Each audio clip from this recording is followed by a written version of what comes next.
Hi, everybody. Welcome to the Ask Julie Ryan Show. I'm Julie, your host, and I'm so delighted you could join us this week. Oh, do I have a show for you? Oh my gosh, you're going to love Amber Romaniuk. Amber is here with us. Hi, Amber. Hi, Julie. How are you? I'm great. I'm so excited. I was telling you before we started recording that I'm as excited to talk with you as really just about anybody that's been on my show. And I've had some amazing people on my show over the years. So Amber, you guys, is going to talk about weight and controlling weight and how to deal with all this stuff. And we were just talking about, I don't know a woman who hasn't dealt with this. I do know one woman recently told me, and she's not even 40 yet. She lost a bunch of weight on those Ozempic shots. Oh, yeah. And that's a whole nother show. But Yes. She said to me, the one thing that has made the biggest difference for her is she doesn't think about food. She said that was the one thing that the shots did for her. But she is saying she's going to stay on them for the rest of her life. And I'm thinking, that may not be such a great idea. But the part about not thinking about food really struck me. And I thought, I think about food even when I'm not hungry. Mm-hmm. And so that's why I'm really delighted that you could join us today and share some of your wisdom with all of us. Well, thank you for having me. It's a pleasure. You bet. All right, everybody, here's the scoop on Amber. Amber Romaniuk is an emotional eating, digestive, and hormone expert who helps high-achieving women create a level of body confidence and optimal health through powerful mindset healing, self-care, and overcoming self-sabotage with food. That's a mouthful, girl. Amber's, quote, no sugarcoating, end quote, podcast has over 1 million downloads, impressive, more than 400 episodes, impressive, and is heard in more than 88 countries, impressive as well. So welcome again. Just thrilled that you're here. All right, let's just start off. You're very open about gaining and losing more than 1,000 pounds. How is that even possible? And I am so eager to hear what your story is. How does somebody gain and lose 1,000 pounds? Yeah. And to be honest, it's quite easy when you're in a food and body battle to go up and down 30, 40, 50 pounds every 2 or 3 months over a period of 5 years. And the next thing you know, you've gained and lost 1,000 pounds. And that was really through the journey of struggling with body image issues, this deep obsession to want to lose weight and have the perfect body, and then battling with binge eating, food addiction, emotional eating, binging and purging, and then restriction and exercise and trying to find the right diet, the right eating style, the quick fix, right? We're just so conditioned that it's about eating less and exercising more. And we've been so programmed and marketed to that once you lose weight, you'll finally be happy. When we're not taught that happiness is something you cultivate within, and you're a lot happier when you build a healthy relationship with food and your body. Right. But we're not taught any of that. We're taught to diet and all the other things. So I'm happy to dive a bit more into my story, which will give more insight into the loss and gain of 1,000 pounds. But that's just, it was actually quite easy to lose and gain the weight because it was like I was either in a binge phase or I was in a weight loss phase. I was out of control, thinking I was in control, but I was out of control. So my relationship with food and body from a really young age was off, out of whack, right? I just didn't realize it. So I think we all have key events that happen to us growing up that create this relationship with food, body, identity. And so a couple key ones for me. Number one, when I was 5, it was my first day taking the bus. You know, you're 5, you're so excited, you make new friends. I get on the bus. The older boys start yelling at me, calling me fat and ugly, and the whole bus is laughing at me, and I'm mortified. I don't know how to brush that off. And I took that on as my identity for the next 20 years, right? So we get bullied, we get name called, and of course, when it's boys, it's even worse. And so I really took that on, and I didn't know how to brush it off. And so all growing up, I'm just like, food is a friend, food tastes good, it never calls me names. Like I can be friends with food. And then I think the other thing that really shaped my identity with revolving a lot of my focus around food and always having whatever food I wanted available was with my mom. So she, all growing up, had a very emotional relationship with food, and she had a food addiction. I just didn't know it until I healed my own and looked back at her behavior. And she had multiple sclerosis. She was diagnosed with it before I was born. And so I think part of her way of compensating, right, with things we couldn't do together because she'd get too fatigued or her symptoms would kick in, was we would include food in everything we did together. So then I thought it was normal to just sit down and eat a couple of cookies, a chocolate bar, and a bag of chips, and that's normal, and that there was always readily available at home on the counter at least 1 or 2 pies, 3 kinds of ice cream in the freezer, a Costco-sized box of chocolate bars in the cupboard, right, et cetera, et cetera. And we were always eating it together, so it just seemed normal. And then you hit your teens, you get exposed to Hollywood and the media and the magazines and the music videos, and you start to compare your body going, how come my stomach isn't that flat? Why don't I have the thigh gap? Why don't I look that good? They're getting all the attention. Like, in order for me to get love, money, success, attention, I must have to look a certain way, right? And then we build our unworthiness, our not feeling good enough, right? The comparison, the body rejection. And then what are we sold as the solution? Diets, right? I remember the first 2 diets I tried, I was 11 and 12. The South Beach diet book, I bought that with my allowance at the Chapters bookstore. And then we got dial-up internet, and I'm Googling diets to lose 10 pounds, and the gazpacho diet comes up. So you make this, I don't even know if I'm saying it right, but you make a batch of gazpacho. It's like raw tomato, onion, peppers, and you eat that for 10 days. I didn't make it past the first day, right? But this was my desperation to start trying things to lose weight. And then from there, what really triggered me to go deep into the binge eating was after my first breakup. I was so hurt I couldn't eat. I lost weight really fast, loved all the attention I was getting, but at the same time was very arrogant and very egotistical. I was obsessed with my body even more. And now I'm picking my body apart even more, right? I reached my goal weight. Oh, maybe I can lose a few more pounds. It's never enough. Even when you reach the goal weight, if you don't love your body and you don't love yourself, it's never enough, right? We want more. And so what triggered the binge eating to start was I obviously was restricting a lot, exercising 2 hours a day. I don't suggest anyone do any of this. And I went to a barbecue one day and I was like, I'm only going to have salad. And of course, after a few hours, I gave in and had a piece of ice cream cake. And that just triggered this massive, euphoric, pleasurable moment where I'm like, oh my gosh, I want more. And so I ate another piece of cake, took the chocolate bar into the bathroom, ate the whole thing. People are like looking for the chocolate to make s'mores. And I'm like, oh my God, I just stole someone else's chocolate, went to the bathroom and ate it. On the way home, stopped and got fast food and binge ate for the first memorable time. And then of course that fueled the cycle of I binged. Oh my gosh, and I'm in panic. I messed up. I'm going to gain weight. Now my gym workout tomorrow has to be like 3 hours. I've got to burn all this off.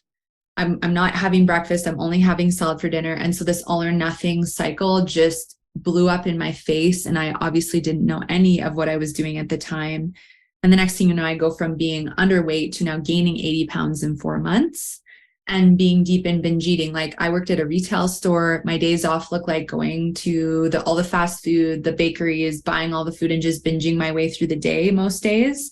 And I had no idea what I was doing, but I was completely out of control with food. And I just was like, something's wrong with me. Why is this all of a sudden happening? So that really continued for about a year until I had my low point moment. And I think a lot of us are hesitant to change and or to think that there may be something going on that isn't supporting our greatest good, because we get in this comfort zone of familiarity. Food tastes good. It feels good when I eat it. I can numb out my emotions. I don't have to deal with what's really going on. I get to check out. It's always there for me. Like I just started to revolve my whole world around it. And, the suffering that I was experiencing was massive. The digestive issues I had developed, the horrific bloating and pain, the inflammation, because I was eating until I was so full, I was sick. I went through 6 months of binging and purging, but stopped that because I was concerned of my heart health and my cardiac health if I kept doing that. But it was just like, I was in this comfort zone of familiarity of using food. Food's my safety blanket. It's my crutch. It's my friend. I had started isolating, didn't want people to see me because I had gained weight. And so to think about not using food as a crutch, to think about who I would be without food being such a big part of my identity, or the scale, or being obsessed with being a certain number, I'm like, I don't know what life would be like or who I would be without any of that. And I'm too afraid to play with or go down that path and see what would happen. Right. Because you're like, well, who am I going to be? I don't know. And if I don't know and there's unknown, well, fear kicks in. I'm shutting down. I'm just going to stay in this comfort zone, even though I'm suffering like significantly. I'm spending all this money on food I don't have. I'm gaining and losing, unhealthy amounts of weight every month. It's so bad for your liver and all these other things. So I had a night where I'd finished a binge and I was just laying on the couch crying because I was reading about, health issues that are developed and long-term issues may have if you continue to binge eat. I'm identifying, okay, I'm binge eating, I'm losing control with food. And so I lay on the couch, I'm crying, I'm in pain, I'm scared for my life, thinking I'm not going to make 30 if I keep this up.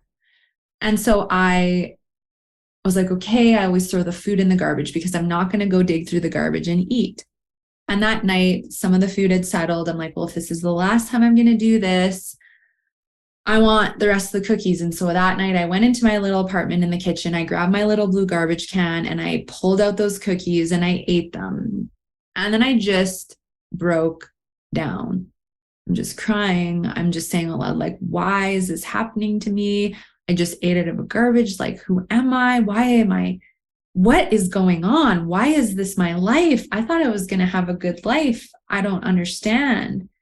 But I needed that moment to happen. And I don't wish those moments upon anyone, but sometimes we need the wake up call, because what that moment did for me is the fear of change, the fear of the unknown, the fear of getting uncomfortable all got crushed in that moment, because the suffering got so big that I'm like, I am not willing to keep tolerating this level of suffering. I have no idea what the path is going to look like.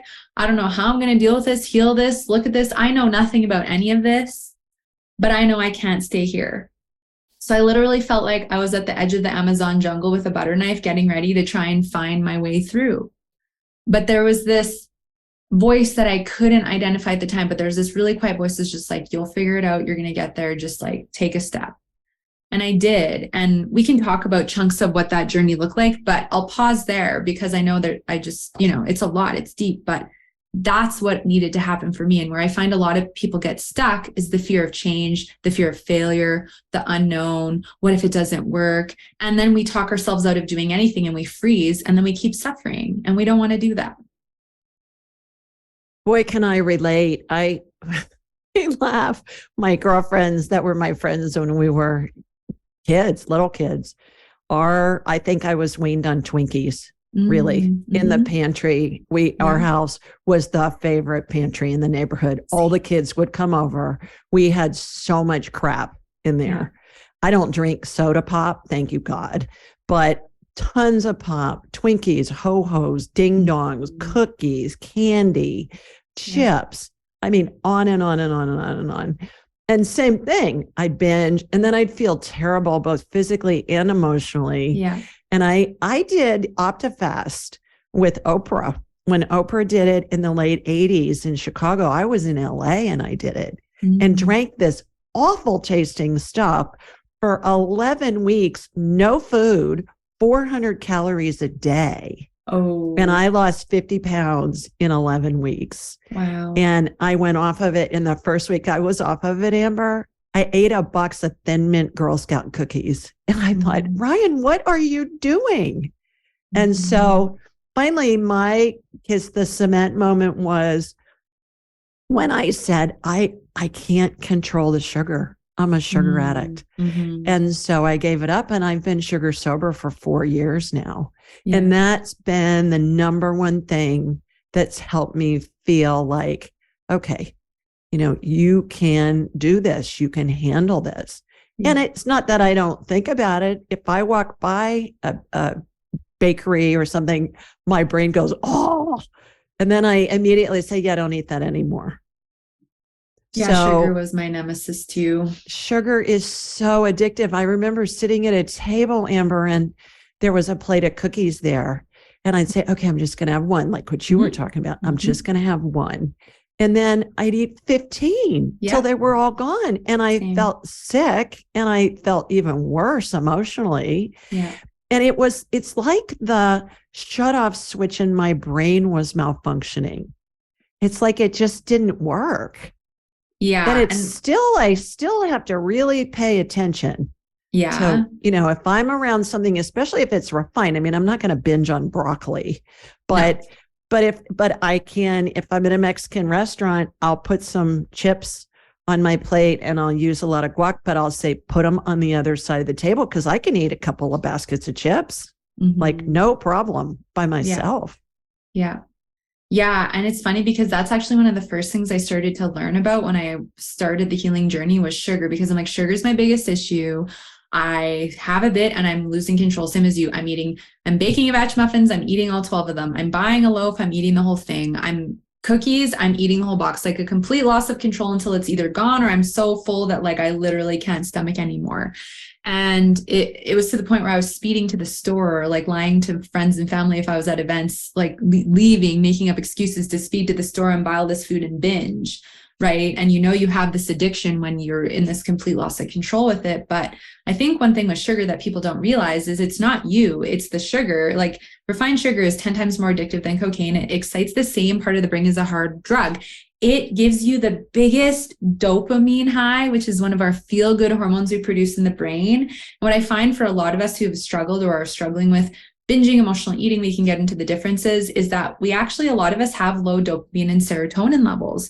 So one of the reasons this impacts us even more is because we get an even bigger high and hit, and we have that feel-good, pleasure, euphoric few minutes. And then the brain has a pleasure center called the hippocampus that records that memory. So the next time you're down or bored or sad or happy or angry, and you're like, oh, what do I do to boost my mood? That hippocampus lights up and goes, you eat, and you eat sugar, or you eat these foods. These give you pleasure. So one of the reasons it's, seems so difficult to face and deal with some of these foods and be able to get to this place where you can have balance with them is because we're not taught about how it excites the brain. We're not taught about the pleasure center of the brain. We're not taught that we're deficient in dopamine. We're not taught healthy ways to boost our dopamine and serotonin levels to have stable moods. So we're not reaching for quick fix highs. And then we're not taught how to cope emotionally in healthy ways or how to regulate our blood sugar properly, regulate our hormones and nervous system and our gut so that the cravings go away and we can actually manage small amounts without losing control. We're not taught any of that. So how are we supposed to just have willpower? To me, that's the biggest BS story ever. Have more willpower, just don't buy the food, or just have one. It's that easy. It's not that easy for most people. I agree. And I had yeast overgrowth. I had a leaky gut for the first 40 years of my life. And the doctor who got me well, God love him, he discovered Candida yeast overgrowth. The late Dr. Orion Truss was his name. And I walked into his office one day, Amber, and I said, is it a character flaw that I crave sugar? He started laughing and he said, oh, no. The yeast craves sugar, and then sugar's really addictive. And that was the first time I thought, okay, there's a physiological thing going on here. Yeah, there's an emotional component, which is what I was blaming myself for. Right. But there's a physiological thing that's going on here. You're right. And Candida, it's like I'm looking in a mirror right now because I had the worst Candida overgrowth that the doctor, when I was working at a health clinic before I started my business, had ever seen in her 12 years of practice. And I had it my whole life too. Countless antibiotics growing up, all the sugar I ate growing up and into the binging into my early 20s. But this is the thing. When I was working there and she's like, yeah, you need to do this Candida protocol. You need to get rid of the yeast. It's the only way you're going to heal your gut and feel better, right? Which is the first red flag, because there's never only just one way. And when you're struggling with binge eating, emotional eating, or any kind of emotional relationship with food, getting put on a restrictive elimination protocol or any kind of restrictive diet actually will trigger more of an all or nothing mentality, more restriction, and then rebellion when we have a bad day. And then we're going to go into that FN mentality and go, I'm going to eat whatever I want because I don't care today. And that just can fuel and feed it more. And that's what happened to me. So I was put on these insane antifungals, put on a very restrictive diet and told you have to follow this. If you don't, it's never going to get better. And of course it made my binges worse because she didn't know I was binging. I didn't want to tell anyone. And I didn't know that restrictive things just made it worse. And so if you're trying to heal your gut, or you're trying to reduce inflammation, or you're trying to, heal something in your body, but you're struggling with this, I always encourage deal with this first, because otherwise that will fuel this. And I see it with women coming to me all the time. Now, maybe you're an exception and that's not happening to you, but it just makes it worse. And I don't believe restriction is the way to heal the body. I think we heal the relationship with food. A lot of healing occurs while we do that because it's so stressful on the body when we're binging and then feeling guilty and then restricting. So if we can build balance with our relationship with food and then do things like balance the gut flora without a lot of restriction, to be honest, it's the best of both worlds. And finally, like 6 years after finding out I had candida, I was able to heal it after I stopped binging and figured out a way that worked for me, right? So I want to just share that because I know people just want to feel better and heal, but restriction is usually one of the biggest triggers to keep the sabotage going. What is emotional eating? Good question. So emotional eating to me is any reason for eating other than physical nourishment. So physical nourishment is I haven't eaten in a few hours. I want to fuel my body. It is my blood sugar's dropped. I'm hangry, tired, irritable, right? Dizzy, lightheaded. My stomach is growling. I have a hunger signal. You don't have a hunger signal. There's reasons for that we can get into, but those would be some of the physical reasons, right? For vitality, for your health. Everything else is emotional. So boredom, sad, angry, frustrated. You've had a negative interaction with someone. You're an empath and you take on everyone's stuff and you feel the energy of the collective all the time and you don't know how to cope with it. So you're numbing with food. To me, working while you eat and multitasking while you eat is emotional because what's the driver behind not prioritizing, slowing down and eating mindfully? Usually I don't have time. I'm not good enough. I have to get all these things done for other people and I don't want to let anyone else down. So there's still that insecurity and unworthiness, which is emotional, which is fueling our lack of desire to prioritize ourselves and prioritize nourishing the body properly. It is eating a lot of sugar and then your cravings increase and then you keep giving into them. It is too much exercise and not eating enough. It is getting on the scale and hating the number you see and then going, well, that diet didn't work. So screw today. It doesn't matter anymore. I'm going to go eat whatever I want, which is a huge trigger. It used to be a huge trigger for me. Fatigue is a huge trigger because when you're tired, you increase your appetite, ghrelin levels, and it's easier to go into that screw it, I don't care, I'm tired today mentality. So we start to see how physical symptoms fuel emotional eating and then how, of course, our emotional state does as well.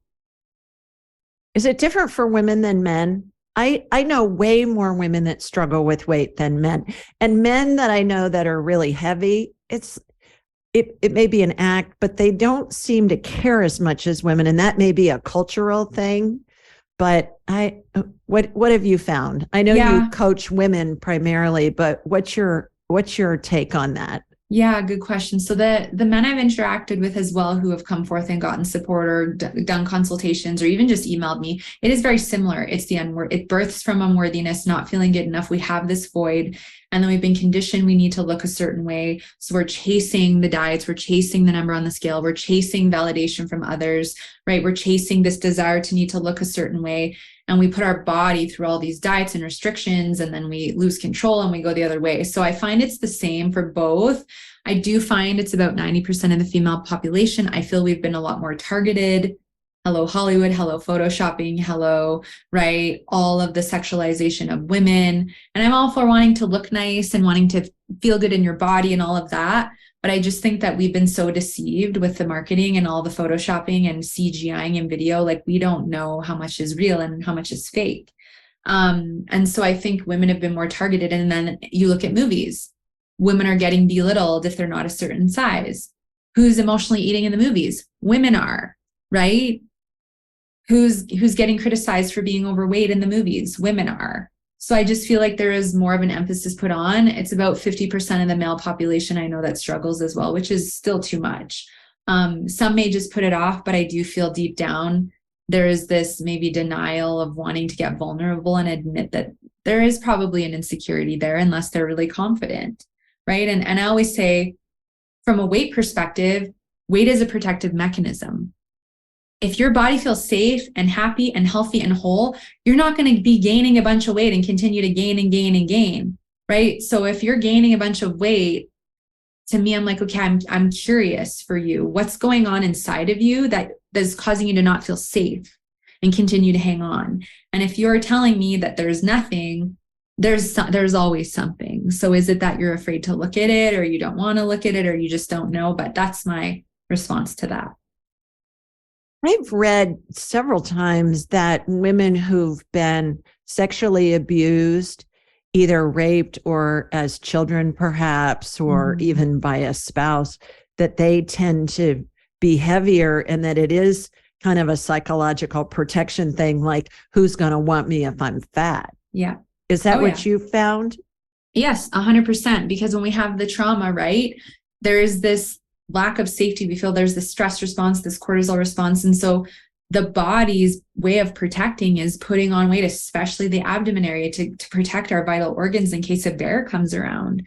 But when we've had these kinds of traumas, there's these looping memories in our brain. And then there is what you just shared. If I'm hanging on to this weight, who's going to find me desirable? I will be safer. I likely will not, have this happen to me again if I'm hanging on. And all the love in the world and compassion to the women that have gone through those experiences, because it'd be horrible.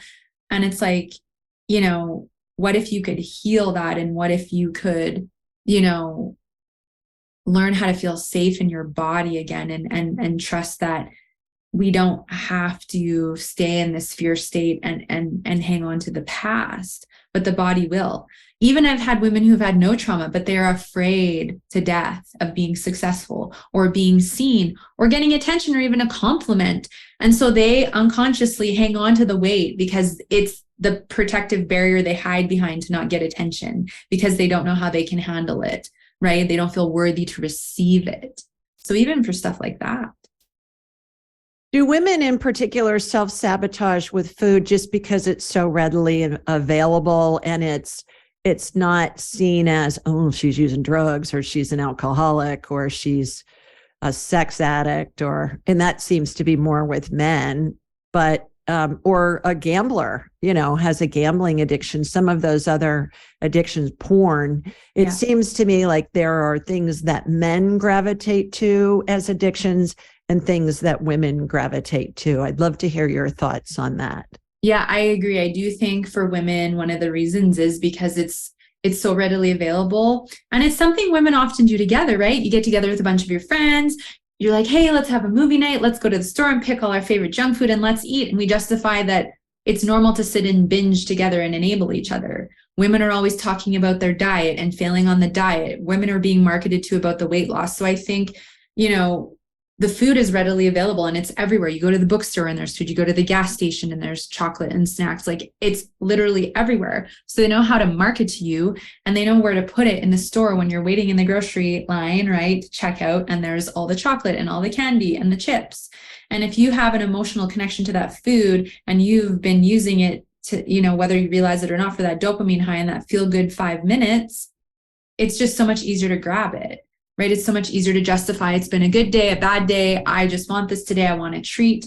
And if you've done diets and been conditioned that you have your treat or your cheat day, which I really dislike, and we have that kind of verbiage going on in our mind, it just makes it so easy to convince ourselves to just have the food, take the break, take the weight off your shoulders, have the 5 minutes to yourself, right?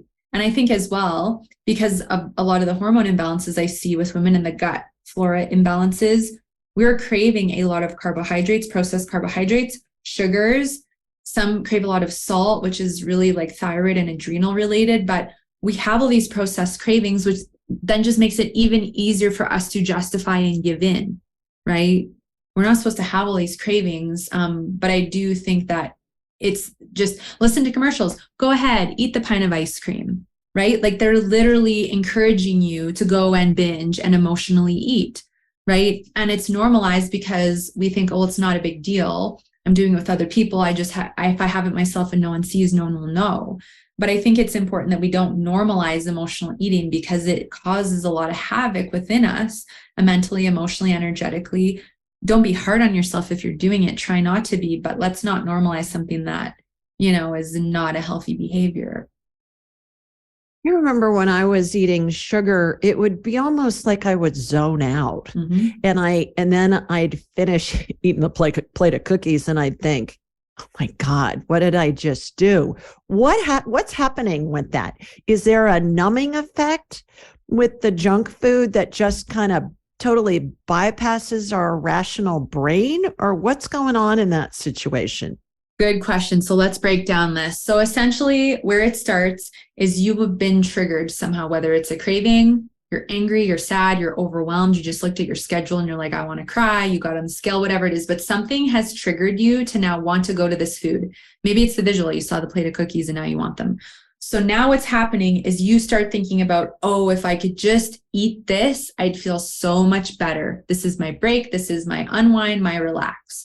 And so as soon as you start thinking like, F it, I'm going for it, you start producing the dopamine, that feel good neurotransmitter, even before you start eating, because you're anticipating the reward, the high, the numbing, the distraction, the euphoria you're going to feel when you eat that food. And that's because that hippocampus I was talking about earlier, the pleasure center of the brain, it's lighting up and going, yeah, when you eat this and do this, you feel this. And so all of this is literally starting to flood through your mind, the dopamine starting to be produced through your brain and flood through your body. You start salivating, right? And then you eat the first cookie and it's like your eyes glaze over. It's like nothing else matters. All that matters is that moment in eating. And one of the reasons we lose control is because this dopamine hit and this reward feeling we get literally are so hard to recognize and stop and want to interrupt in the moment. Why would you want to interrupt pleasure? It'd be like being in the middle of an orgasm, being like, no, stop. I don't want to feel this good, right?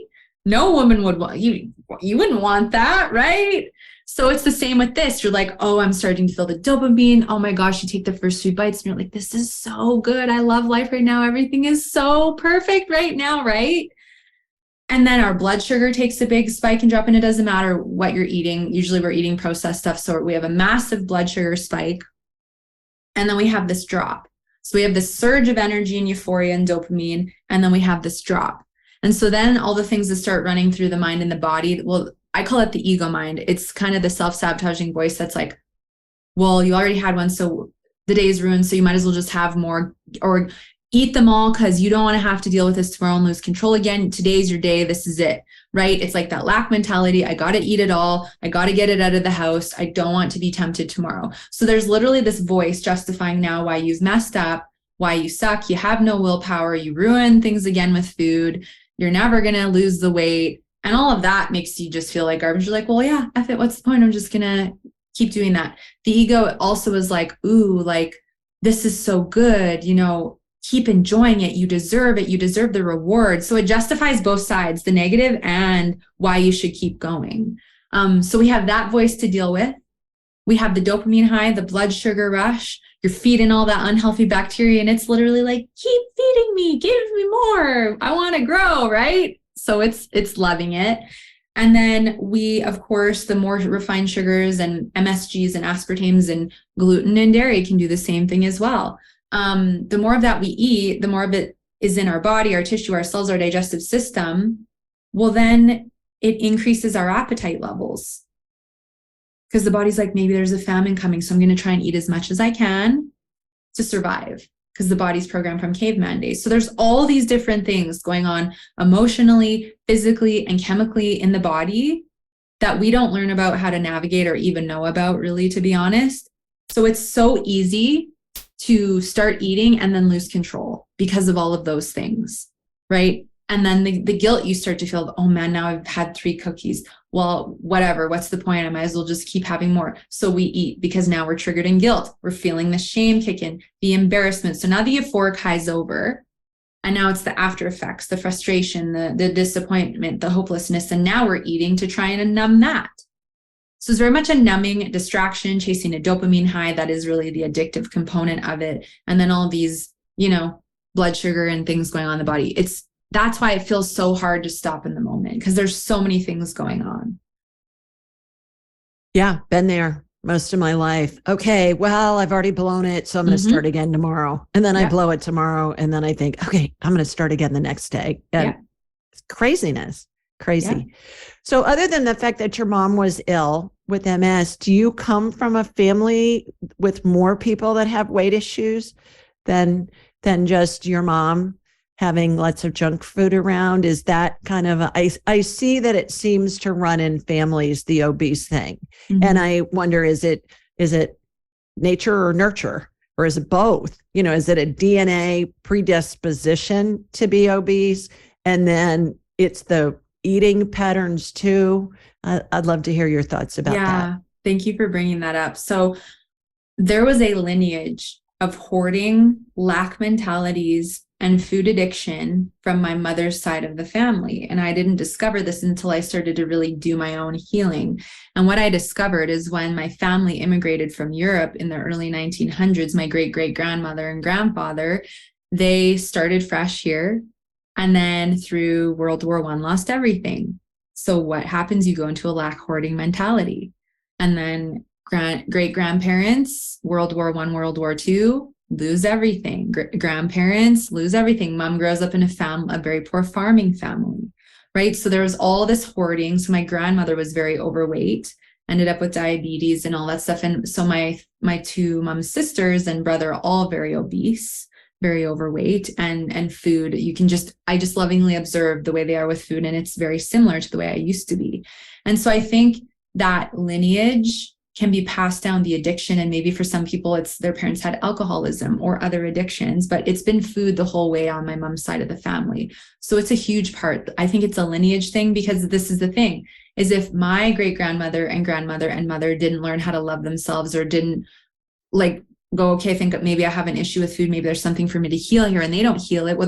Innocently, they're passing it on, likely, and they don't even realize it. And then I'm taking on the behaviors because the food's available. I think it's normal. I think I should use food to cope for everything. I hate my body because I always saw my mom talking about how she hated her body, and I'm insecure. So how, she didn't mean to, but it innocently gets passed on.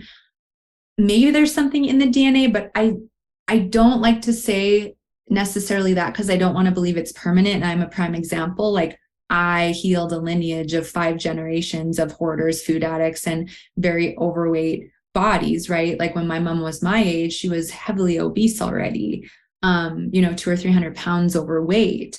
And now I'm, 35, going to be 36, and I'm very healthy. I don't do anything to restrict and try and attain a certain weight. My body just stays here, and I go by the way my clothes fit. But what I've done is I've healed the trauma, I've healed the lineage, I've healed the unworthiness and the limiting beliefs, and learned how to love my body and heal with food. And obviously there's been lots of energy healing and spiritual healing as well. And it's still obviously on a daily basis, with certain things aside from food isn't an issue anymore, but that's my response. I think if we actually heal the lineage and heal the negative thoughts, limiting beliefs, and behaviors that you inherit from your family, and then we investigate the hormone, gut issues, inflammation, right? Those things that are going on because of all the self-sabotage with food, you can end up in a completely different space in your body, headspace, physical state, and it doesn't have to continue. I have 2 thoughts on that. Number one, I believe alcoholism is a sugar addiction. Yes. Because I think it's just like a sugar IV. You don't even have to digest it. I mean, it just goes right in, number one. And number 2, on the DNA thing, I work on people all the time, and I watch DNA get healed all the time. Cancer patients with debilitating diseases, whatever. And it's remarkable how well it works.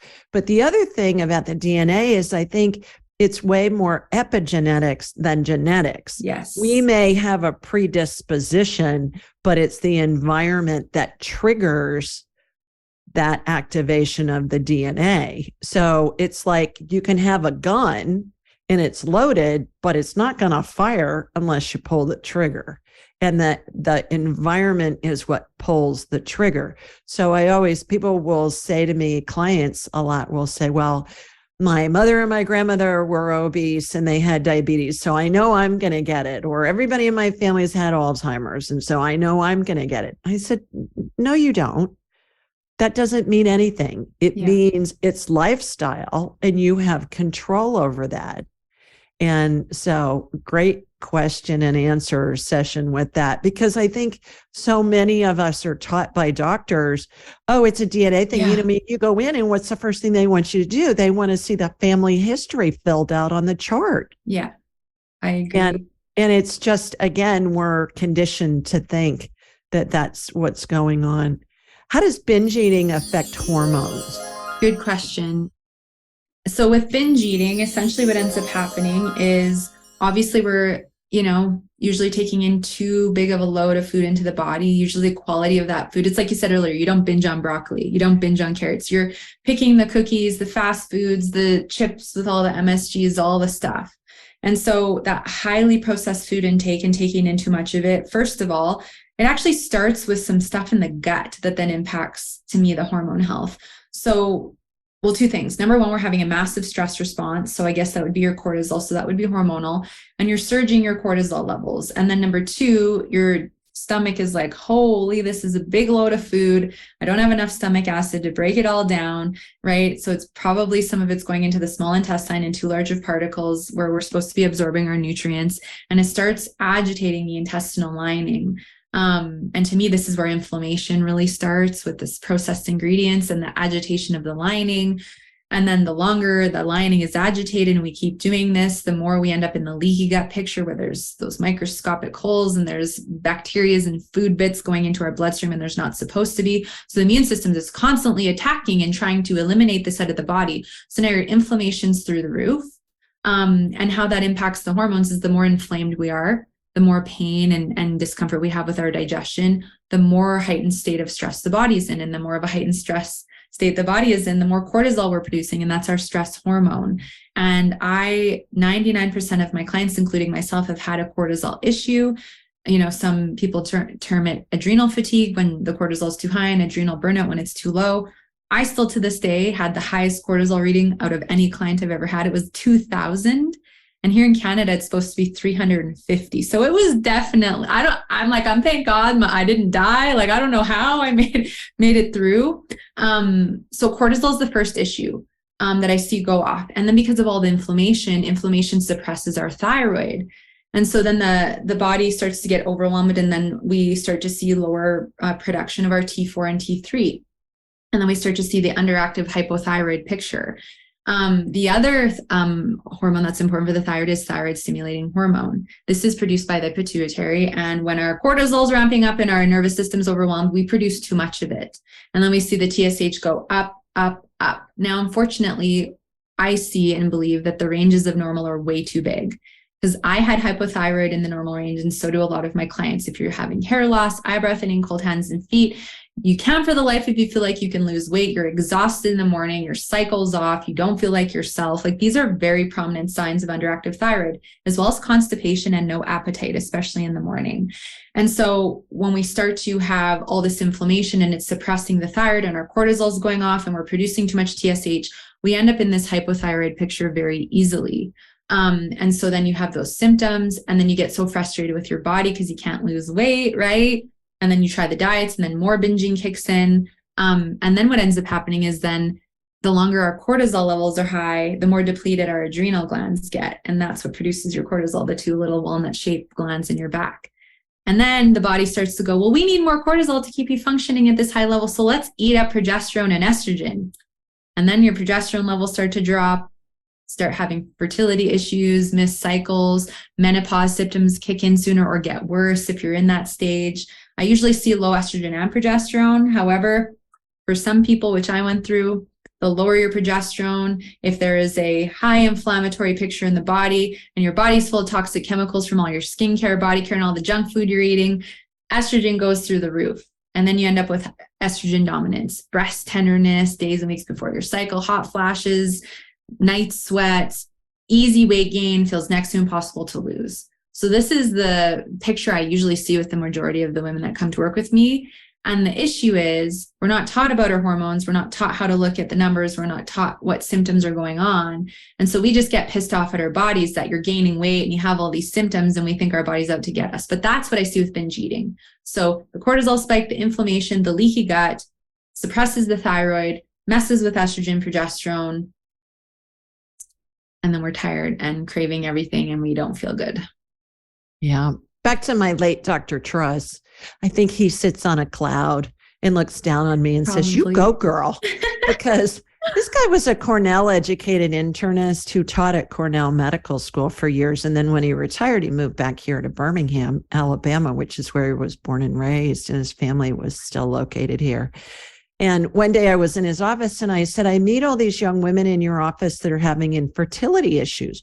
what does this have to do with yeast overgrowth? Mm. And he explained to me something I haven't read elsewhere and I haven't heard anybody else talk about. But he was a teacher, so he took me back in his lab and I got to look through his microscope. And he said what happens is when we have leaky gut, the body's in an immune response and the cell membranes get tough as part of the immune response to keep out the invaders. Well, in doing so, it keeps out all of the hormones as well and the nutrients and the goodies that help us thrive. And he went on to say, Amber, he said, I can do a blood draw of a young fertile-aged woman and her estrogen levels are perfect. He said, and then I do a vaginal swab of the same patient and her vaginal cells look like those of a 90-year-old postmenopausal woman that hasn't seen estrogen in decades. So he said, once we get the gut healthy, that immune response stops, the estrogen and the other sex hormones can penetrate the cells. And he said, and these girls get pregnant in short order. Mm-hmm. And so I used to tease him. He was in his 80s when I knew him. And I used to tease him and I'd say, Dr. Truss, how many girls did you get pregnant this month? And he'd turn all red. He was really cute. But boy, that just made such an impression on me 25 years ago when he said that to me. And it pertains to all of the hormones, not just the sex hormones. Yep, totally. And it's so funny when you bring up the pregnancy thing, because I've had 6 clients get pregnant in the last year after healing their relationship with food. And I agree with everything he just said. Totally. The body just goes into this fight or flight response. So of course the cells are going to react that way. And the last 2 priorities when you're in this state are reproduction and weight loss. There's just so many other things your body is trying to sort out. Yeah.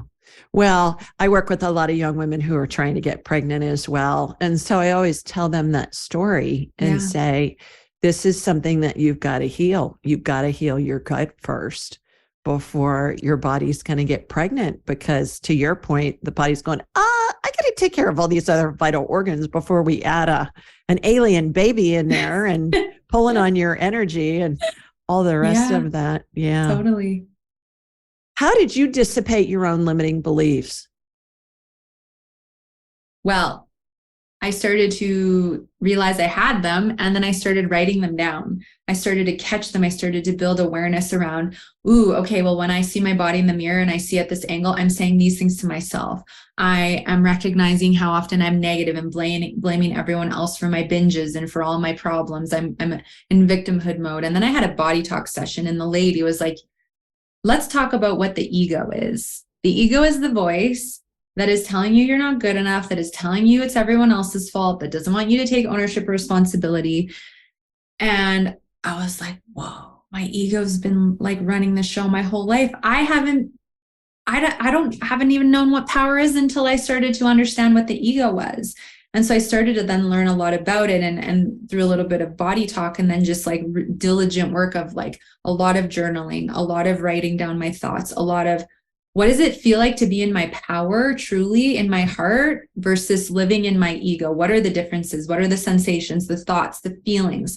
What is my vibration like, right? How do I treat people? How do I show up in my life differently depending on who's leading the way? And what I really came to realize is that when my ego is calling the shots, I'm in victimhood mode. I'm blaming everyone else. I'm being hard on myself. I'm being critical. And when I'm in my power, I'm being loving and compassionate toward myself. I'm owning my stuff.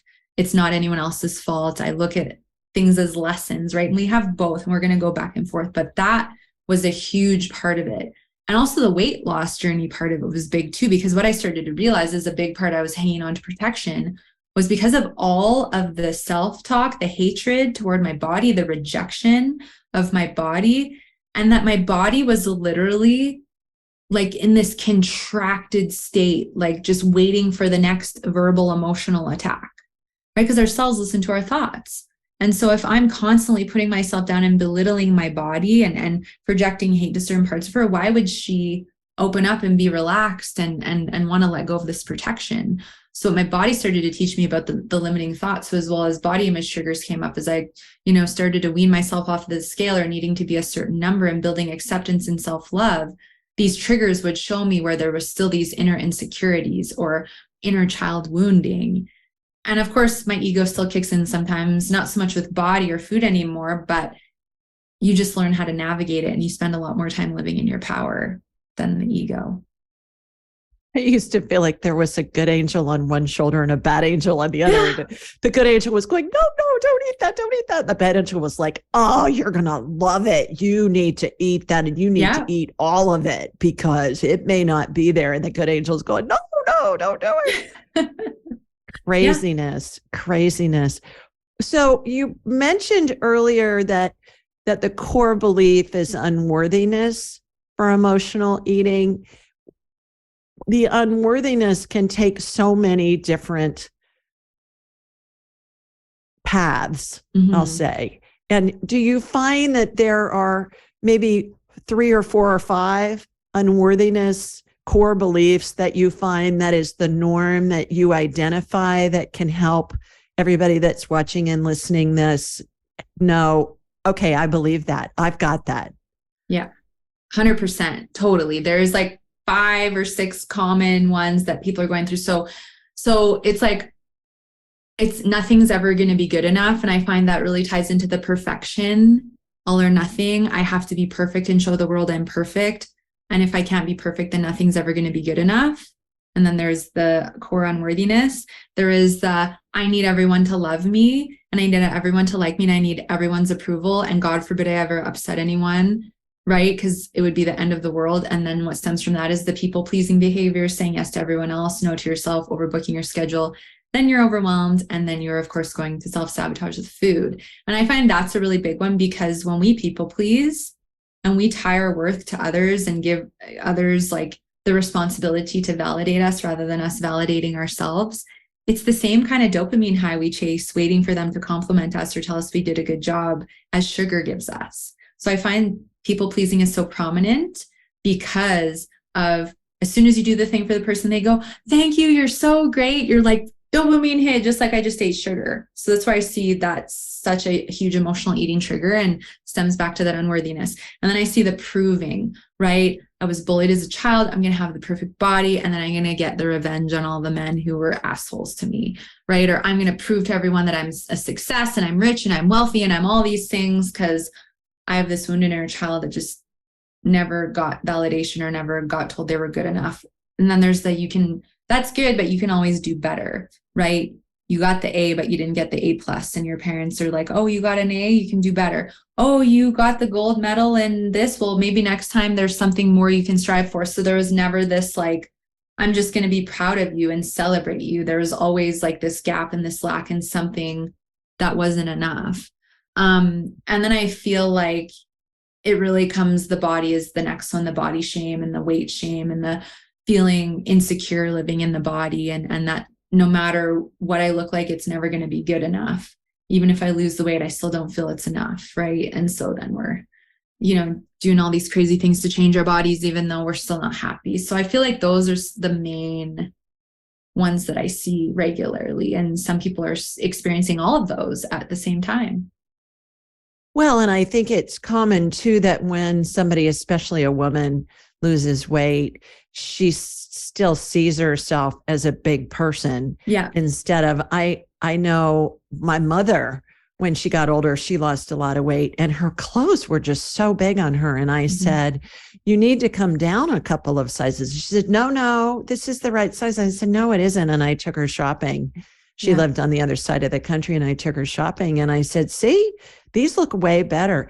And what is it? Body dysmorphia or something? What's the term for that? And that's pretty common, isn't it?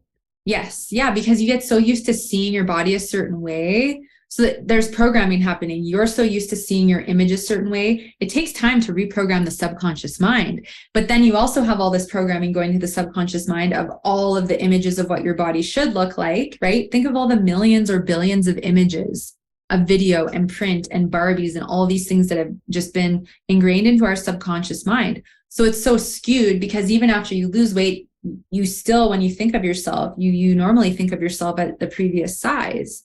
Right. And so I think it's important that we start to like reprogram our mind and our brain, whether it's that we, look at ourselves in the mirror more as the body's feeling safer and going like, my body's safe. I feel safe in my body. It's safe for me to release this protection, and it's safe for me to maintain it. I'm worthy to do so.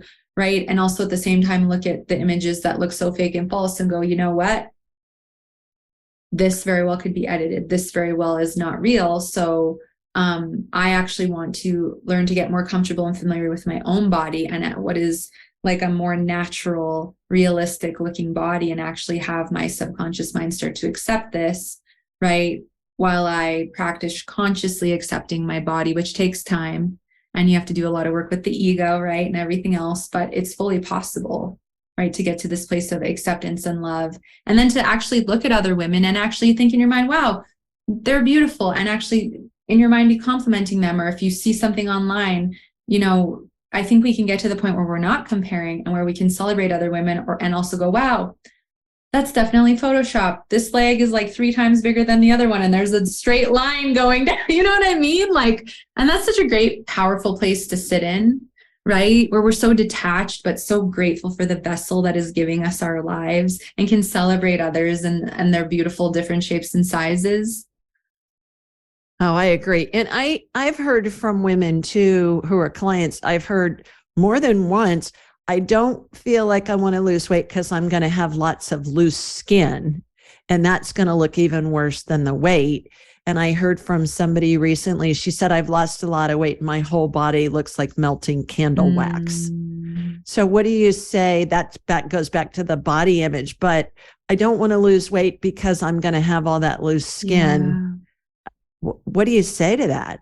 Yeah, well, I think part of it is, well, why don't we just start working on some acceptance in that you're not going to lose 5 pounds tomorrow and have this occur, right? Like, what would it feel like for you if we could establish a marker of safety each step of the way?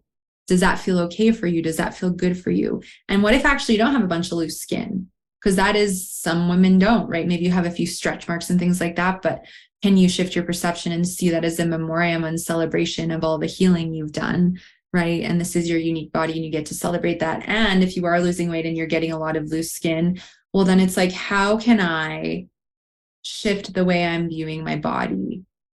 How can I see this as a celebration of doing such a, deep inner healing that I was able to let go of this? And some women will lose the weight, and then they will, take a step to do something about the skin if they feel called. And some will learn to accept it as part of them.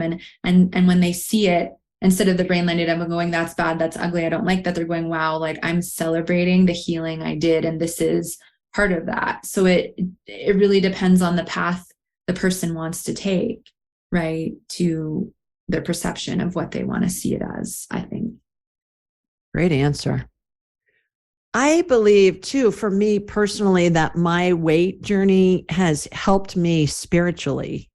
I believe that it's gotten me interested in, okay, what does psychotherapy really do to help? What is something that I can rely on? Is there more to the story? And I hear that a lot, that people will say, well, I was sick, and so I looked at other healing modalities, whereas before I would have just done what the doctor said. And now I'm going to take what the doctor says, and if it resonates with me, I'll do it. And I'm going to add these other modalities of healing to the equation. And that's what I tell people what I do. The work that I do, especially as a medical intuitive and energy healer, is complementary to Eastern and Western medicine as we know it, and is part of the healing equation. So have you found that with yourself and with your clients, that it really is a spiritual path as much as a physiological path? 100%. The first and one time I mustered up a few $100s when I was on my healing journey because I was broke, I saw a medical intuitive, and it blew my mind, the energetic, spiritual, and emotional connection, and how it was all impacting my physical and emotional state. And it is a very spiritual journey, because when I started to heal the binging and catch the triggers, my intuition lit up. And it was scary at first. I'm like, oh my gosh, I'm seeing things, I'm feeling things. I don't want to know. And so I'd suppress again. So another reason we'll binge is actually because we are afraid to access our light and these gifts that are so powerful in our birthright, because we don't know how to use them, or we're intimidated by them. So I started to like ease into, it's safe to access my intuition. It's a good thing. Like, this is a gift, right? And then I started to realize I was an empath. And I was very sensitive to other people's energy, and I was really bad at taking on other people's stuff. And that would trigger me to binge, because I'd leave with a whole suitcase of energetic baggage, and now I would be emotionally eating because I was taking on their overwhelm. And so it taught me how to set really good energetic boundaries and emotional boundaries. And then I, learned and was taught a whole energy hygiene routine of how to manage my energy field. And then I started to go, wow, I'm manifesting more of the things that I want when I'm not in self-sabotage with food in my body. Wow, because my vibration is going up exponentially, because when we're self-sabotaging with food, we're dropping to lower vibrations. And then we're engaging in other low vibration behaviors, victimhood mentalities, blaming others, getting into arguments and fights, going and messaging exes, and just doing things you wouldn't do if you're in that high vibe and you're in your power. So what it really taught me is, wow, my vibration is something I really want to learn how to build on and manage and grow. And self-sabotage is just really hurting that for me. And then, it's like, wow, now I'm starting to learn about past lives. And I was a starving prisoner in a past life, and I had leprosy in another past life. No wonder I have body image issues and wanted to just eat the world, right? There's these hidden parts of me that finally came up for healing. It's just awoken me to a lot of different things that I probably wouldn't have if I wouldn't have gone on this journey, remembering who we really are. We're this beautiful soul and this human vessel having this human experience. And we all came here to learn certain lessons, right? And so being able to have this journey bring me to this point is such a blessing, because these are things I wish for everyone to get to experience, rather than you're just this mundane human on this planet that doesn't have a purpose to serve, which is so false. We all have so much purpose to serve and so much to give, regardless of what we're up to. And I think healing gives us this access, because as my clients heal, they're like, my intuition, my, different clairvoyance or whatever their gifts are, like starting to come up. They're listening to that gut feeling. They're making the empowering decisions. They're letting that lead. They're talking to their higher selves. Like, it's incredible, the access. And now, because they have that, they trust themselves.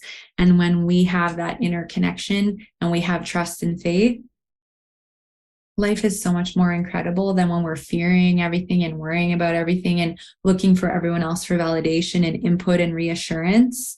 It's stressful to have to keep relying on everyone else for that. It's very spiritual.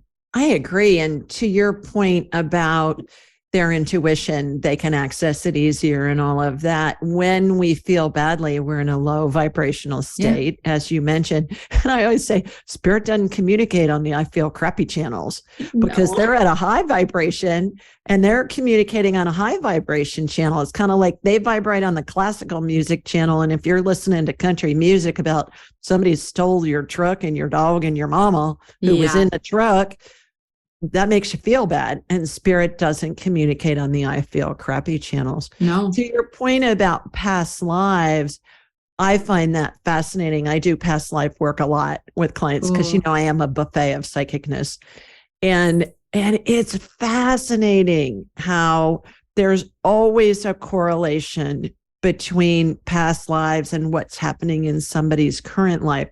And it's like we come in with a script that's very generalized of things we want to explore and experience. And then I'll see a semblance of that script that will repeat throughout multiple lifetimes, but we're looking at it from a different perspective.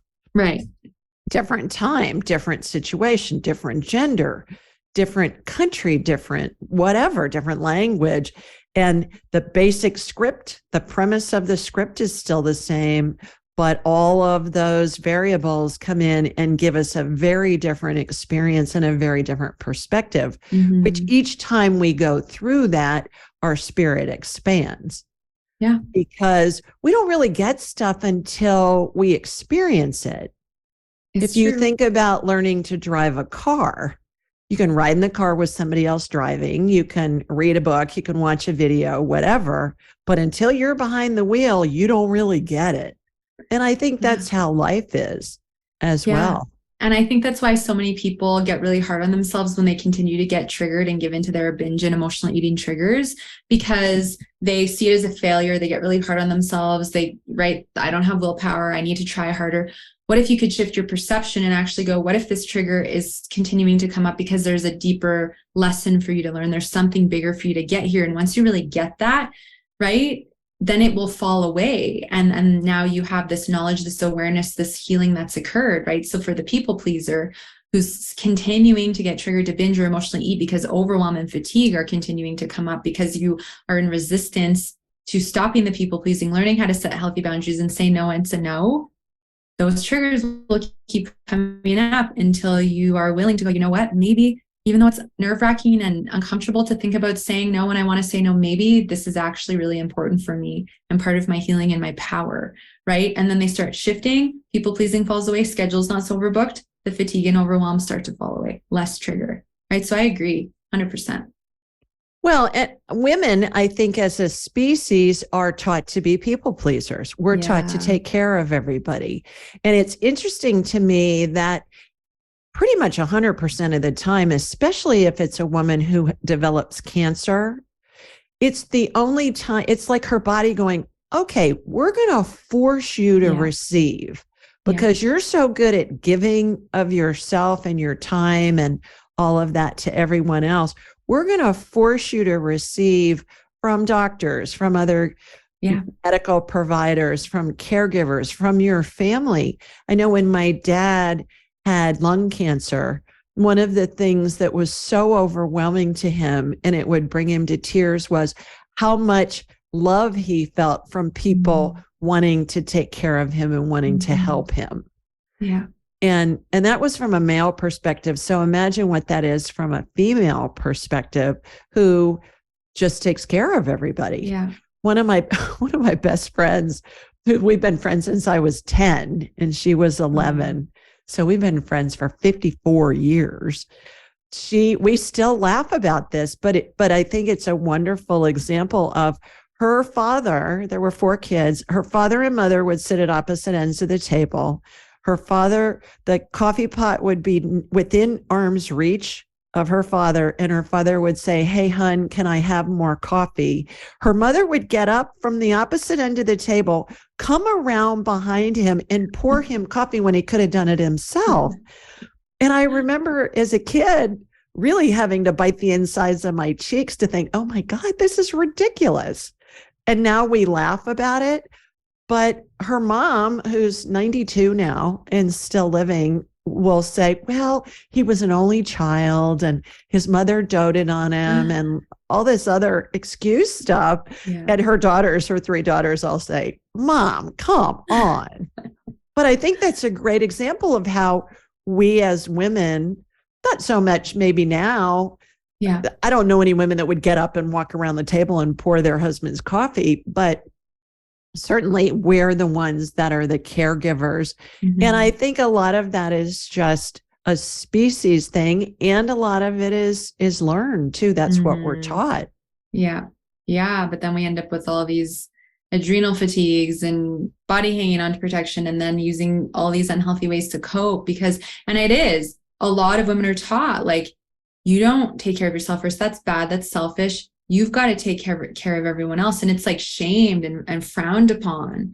And of course, when we don't know how to navigate through those kinds of comments or familial behaviors, we want to just fit in. We want to be approved of. We want to fit the bill. So we do that and we put ourselves into that. And then we don't, experience the longer term costs and effects of that until it's, we can't ignore it anymore.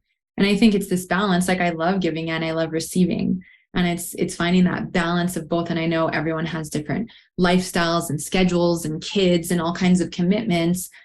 However, I feel like there's always a way to bring in some balance. And I find usually when we start talking about social media and TV and all of these things, it's like if we spent less time on technology and opened up a little bit more time for us, we'd establish a bit more of that balance and that grounding and that self-connection and be able to let go of the programming of what our parents told us we should, behave as to be approved of.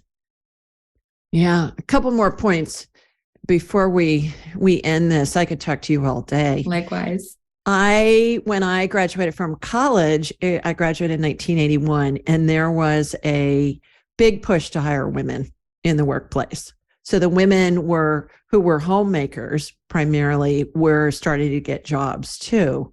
And so I was part of a quota, and I was hired by a huge multi-billion-dollar company. Thank you, quotas, because I got a job. But I was the only woman usually in this huge medical sales, products environment.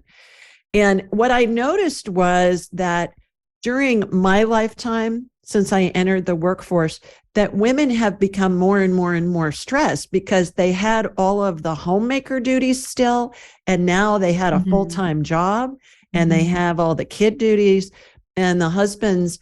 I think the younger people now, like your age and younger, are starting to be more equal in the man helping out more. But the interesting thing about this, Amber, though, that I've noticed with my friends is that way more moms died first, including my own. And I've thought the trend changed, because it used to be the husbands would die first, the dads would die first. But I have watched in my own lifetime where when the women entered the workforce, and certainly I'm a product of, I think it's a wonderful thing. Yeah. But I noticed that there are way more women that didn't survive as long as their husbands did. Do you have any insights on that? Yeah, because I've had a lot of clients who have had to take medical, or like decided to finally take medical leaves because they got the significance of what this too much, like some of them, like 120-hour work weeks, 3 hours of sleep a night, that is inhumane in my opinion. Like that is not good for anybody. Or women owning businesses where they literally think they have to be at beck and call for every client and every patient 24/7, and literally are not taking care of themselves at all, getting to the point where they're going to the hospital and the doctors are saying, if you don't make a drastic change, you're not going to be here much longer. Your C-reactive protein's through the roof. All your inflammatory markers are through the roof. You're a walking heart attack, stroke picture, right? Like your whole body is just screaming for you to slow down. And so I think the things that I see that would really contribute to that, number one is, right, we're not nourishing our bodies properly or eating enough. We're not hydrated. We're not taking care of our basic needs. We're not getting our enough sleep a night. I love the 8 hours, but everyone's a little different. So even with these few things lacking, these are vital, we start to go into a bigger stress response. The cortisol starts to go up. The inflammation starts to go up, right? Then you end up with your high blood pressures, your high cholesterols, all those kinds of circumstances start to creep in.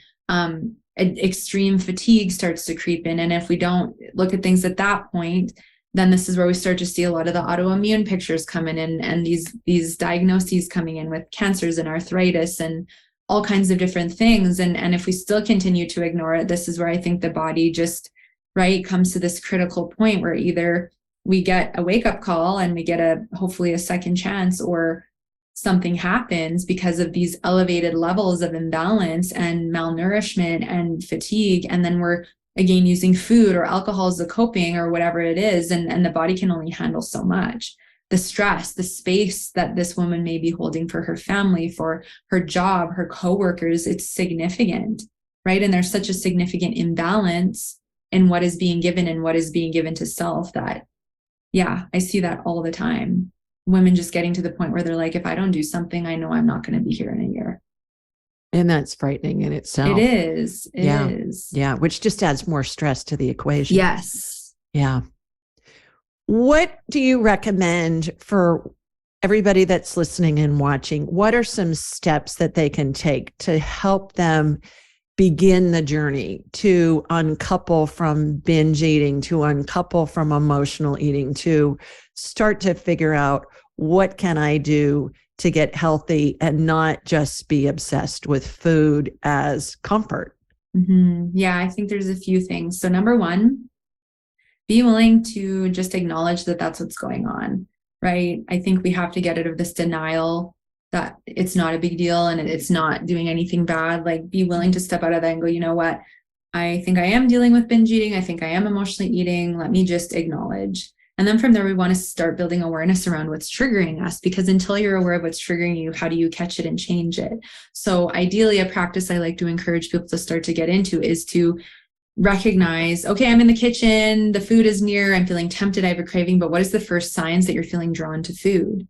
Thoughts, cravings, visuals, right? And then are you able to, before you just go to food, can you leave the room? Can you pull out a piece of paper or a journal, or even just in your mind, but can you go, okay, am I physically hungry? Do I physically need to eat, or is this emotional? Right? What's been going on the last 2 days? Am I tired? Am I stressed? Am I overwhelmed? Right? Did I eat a lot of sugar yesterday? So now I just naturally want more, but am I dehydrated? But what is going on? Because starting to question and explore is how you build the awareness and understanding of, okay, this is what's actually going on. So I actually know I don't need food. So what I really need instead is to get out for a walk. I need water. I need 5 minutes to breathe. Right? Maybe I need to talk to somebody, but we start to gain this clarity when we're willing to pause and actually look at what's going on. I also think that, we can start to quiet a little bit of that binge or emotional eating by making sure we're well hydrated, drinking your, 2 liters plus 86 ounces plus of water a day, trying to get a bit better sleep, right? Building a sleep hygiene routine where you're disconnecting from technology, ideally 15 to 30 minutes before bed, and connecting with yourself, your spouse, whatever that looks like. And that's going to help you sleep better and sleep more deeply. Sitting down and actually eating mindfully without distraction, just even try 1 meal a day. You'll digest better. You'll actually see what full feels like. You feel satiated physically and emotionally, and you'll be far less likely to go to food, right? So just what little small change are you willing to make to start prioritizing you? And if you're going, Amber, I'm already drinking the water, I'm already eating mindfully, like, give me something else. Well, then this is where it comes back to the physical versus emotional hunger, starting to really understand your triggers. And then honestly, I think it's so important, if you've been struggling with this for years or decades and it's still an issue and you are able to get support, get some support. This is so multi-layered and faceted and complex. It is not a willpower thing. It is not about trying harder. Look at all the things we talked about today, the brain chemistry, the wiring in the brain, the blood sugar surge. Like, there's so many things that when you start to become in tune with your body and listen and actually understand, you learn how to counter these things and work through them and regulate your body and your hormones and your gut and your blood sugar, etc., that all of this falls away and the urges go away, right? Be willing to work on your ego mindset, the people pleasing, the unworthiness, because once we fill that void, we don't want to fill it with food anymore, right? If weight is your issue and you're really battling with your body, are you willing to start shifting your perception that weight is a protective mechanism and she's hanging on because she doesn't feel safe? Can you do a journal entry? Why? Get curious. Why is my body hanging on? And if you're not sure, start listening to podcasts, get support. Like, I just think there's so many things we can start doing on our own and resources we can take up and consume content. And then if it's still you're hitting a wall, be open to maybe a next step with getting some help. By the way, curiosity is based in love and it's a high vibe. So when we're feeling badly, we're in a low vibe, just by getting curious, we change the channel, we change the frequency, and then we can allow guidance to come in. So I think that's worth its weight in gold. The curiosity in the form of asking these types of questions is going to get you into a vibration where you can receive guidance from spirit. Tell us about your Body Freedom program. Yeah, so the Body Freedom program is really the journey of really looking at a few key layers. So essentially, we want to look at addressing and healing the self-sabotage of food.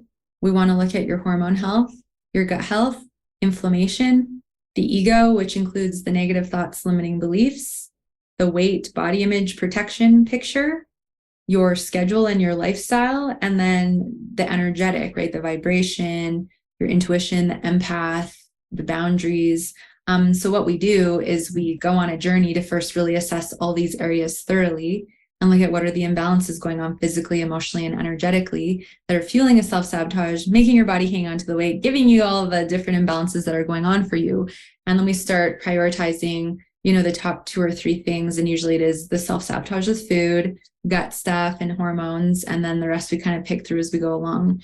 But through a duration of 4 months, 6 months, or a year, we really work toward helping you become so in tune with your body, so in tune with what your triggers are, given tools and support to navigate through your triggers and actually understand, okay, I don't need food. This is what I really want instead. Undoing these pathways in the brain and wiring new ones, which is I can cope in healthy ways. It's safe to feel my emotions, right? Working through the body image triggers, the weight loss blocks, balancing the hormones, all in natural ways, and helping you feel safe living in your body, safe accessing things like your intuition, making yourself a priority that is safe to do so. And as this shift happens, right, the energy levels improve. You have a newfound confidence that, wow, I actually believe this time I can heal my relationship with food in my body, and it's not going to just be a thing I have to deal with for the rest of my life, right? You learn how to listen to your body. You can tell, okay, if I've eaten something, I know what, and this is what gave me the symptom. You start to realize how much your emotions play a role in your physical symptoms. And then you start to become more in tune with your vibration and what boosts it up and what it drops it down, right? What thoughts and beliefs and behaviors.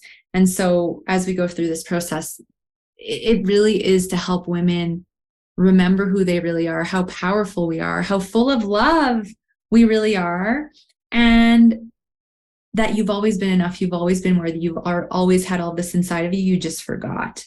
And so we're going to replug everything in, give you your power and this unconditional love back to you so you can show up and live the most incredible life and have the most incredible quality of life. And then ripple effect that out however it's meant to. What a gift you are to the world. Not Thank only you. to just the women of the world, but the whole world, everybody. Likewise to you. Oh my gosh. How can people get in touch with you? Yeah, How can they find out more about you? Thank you. And thank you for your sweet words. I can reciprocate them back. I'm so amped to have you on the show and dive into you. I'm so excited. So they can go to amberapproved.ca. That's the website. I have a free emotional eating quiz there. So if you're wondering if you're struggling or you want to see kind of where you're at, you can also listen to the No Sugarcoating podcast. All the episodes are available on the website or any podcast app. And if you want to connect to talk about going on the journey, I have a 30-minute body freedom consultation. We can talk about you and what's going on. We can share more about what is available and see if it feels like a fit. There's all kinds of other little details and things on the website as well. Wow. Well, we've given everybody a lot to unpack here and to ponder. And I am looking forward to being on your show soon. Yes. And everybody, enjoy your day. Sending you lots of love from Sweet Home, Alabama, mwah, and from Canada, where Amber is. So we'll see you next time. Bye, everybody. Thanks for joining us. Be sure to follow Julie on Instagram and YouTube at Ask Julie Ryan, and like her on Facebook at Ask Julie Ryan. To schedule an appointment or submit a question, please visit AskJulieRyan.com. This show is for informational purposes only. It is not intended to be medical, psychological, financial, or legal advice. Please contact a licensed professional. The Ask Julie Ryan Show, Julie Ryan and all parties involved in producing, recording, and distributing it assume no responsibility for listeners' actions based on any information heard on this or any Ask Julie Ryan shows or podcasts.